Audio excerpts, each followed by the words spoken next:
Hi friends, అందరు ఎలా ఉన్నారు? బాగున్నారా? నేను బాగున్నాను ఫ్రెండ్స్. ఇవేమనుకుంటున్నారు? మట్రీస్ చేశాను ఇవాళ. ఎందుకంటే యాక్చువల్లీ నేను టిఫిన్ బాక్స్ ఇచ్చి పంపిస్తూ ఉంటాను పిల్లలకి టిఫిన్ బాక్స్ ఇచ్చి పంపిస్తే అలా వాపస్ వచ్చేస్తున్నాయి. అసలు మా పెద్ద బాబుకి అయితే అసలు టైమే దొరకట్లేదు తినడానికి, చిన్నవాడికి అసలు దొరకట్లేదట. ఒకవేళ ఉన్నా సరే ఫ్రెండ్స్ అందరూ తీసేసుకుంటున్నారట.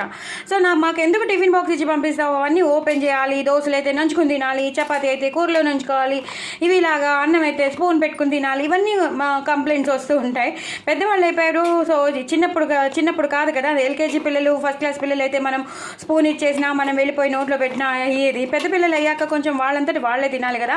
సో వాళ్ళకి అస్సలు టైం దొరకట్లేదు. టైం దొరకక బాక్సులన్నీ వాపస్ వచ్చేస్తున్నాయి. ఇలా కాదని చెప్పి నేను మట్రీస్ చేశాను. మట్రీస్ చాలా చాలా టేస్టీగా ఉంటాయి. దీని రెసిపీ నేను మీకు షేర్ చేస్తున్నానండి, తప్పకుండా చేసుకోండి. ఏమేమి వేసాను బ్యాటర్స్, ఎందుకంటే ఇంత షార్ట్ వీడియోలో చెప్పడం చాలా చాలా కష్టం, చాలా లాంగ్ ప్రాసెస్ అండి, అందుకే చెప్తున్నాను. బట్ చాలా టేస్టీగా ఉంటాయి. చూసారు కదా ఎంత బాగుంటాయో, చాలా క్రిస్పీగా ఉంటాయి. మీకు వినిపిస్తున్నాయా? నేను కావాలనే విరక్కొట్టేసినాను, పర్వాలేదు, మీకన్నా ఎక్కువ ఏం కాదు.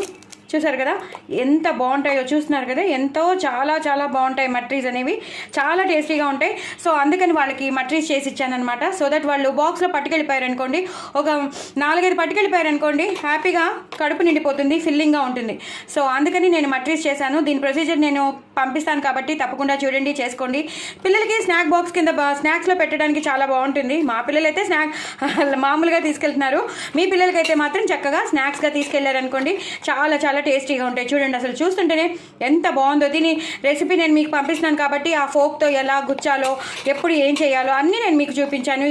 నేను యాక్చువల్లీ ఇది చిన్నగా చేసుకుంటారు. నేను ఇంకా చాలా నడువు నొప్పి వచ్చేసింది, బ్యాక్ పెయిన్ వచ్చేసింది, ఇంకా కూర్చోలేకపోయాను. అమ్మ పెద్దవి చేసేసే అని చెప్పారు. సో పెద్దవి చేసేసాను అనమాట. చిన్నవి కూడా చేసుకోవచ్చు, రకరకాల షేప్స్లో కూడా చేసుకోవచ్చు. ఇలాంటి షేప్స్లో కూడా నేను చేశాను. సో ఇలా చేసుకోవచ్చు అనమాట. సో డూ ట్రై ఇట్ అండి, చాలా చాలా టేస్టీగా ఉంటాయి. మనం పిల్లల్ని ఎలా ఎంగేజ్ చేయాలి తినాలంటే, సో కష్టపడడం తప్పదు. సో వాళ్ళు తినడమే మనకు కావాలి కాబట్టి ఇంత టేస్టీ అనేవి, ఆరోగ్యకరమని. ఇది నేను గోధుమ పిండితోనే చేశాను, మైదా పిండి కాదు. కొంచెమే కలిపాను, చాలా తక్కువ కలిపాను. మిగతావన్నీ మీరు రెసిపీ చూస్తే తెలిసిపోతుంది. But very very tasty, very very healthy.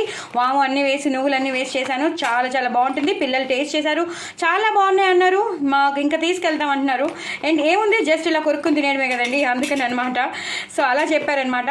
So నేను ఇంకా కట్ చేయలేను, ఎందుకంటే రేపు వాళ్ళకి ఇచ్చి పంపించాలి కాబట్టి. సో చాలా క్రిస్పీగా వచ్చాయి, చాలా టేస్టీగా వచ్చాయి. మీరు కూడా తప్పకుండా ట్రై చేయండి. నా ఛానల్ సబ్స్క్రైబ్ చేసుకోండి. చూసారు ఎంత బాగున్నాయో, చాలా టేస్టీగా ఉంటాయి. నా ఛానల్ మాత్రం సబ్స్క్రైబ్ చేసుకోవడం అసలు మర్చిపోవద్దు. పిల్లల్ని ఎంగేజ్ చేయడం చాలా కష్టం, చాలా చాలా కష్టం. బాయ్ అండి.